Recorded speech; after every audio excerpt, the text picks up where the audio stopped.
এই এটা চাষ একটু গল্পটা শোনা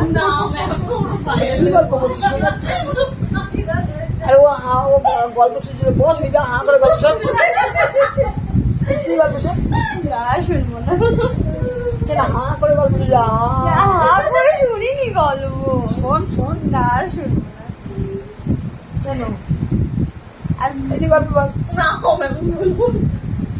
এই গল্প বল আমি শুনবো বলবি না আর বলবো আমি শুনবো কিন্তু ও ম্যাম নাহলে আমি সারাদিন আজকে মুখে সেলোটেপ মেরে দেবো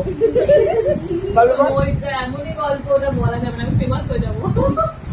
আচ্ছা এমনি গল্প বলো শুনলে তুই যেভাবে বসেছিস সেভাবে বস গল্প শোন বল একটু আজকে দেখো ম্যাম আমরা আসার সময় ডেলিভারি বয়ের সাথে আমরা ঝামেলা করেছি কেন আর রাস্তা মানে মাঝখানে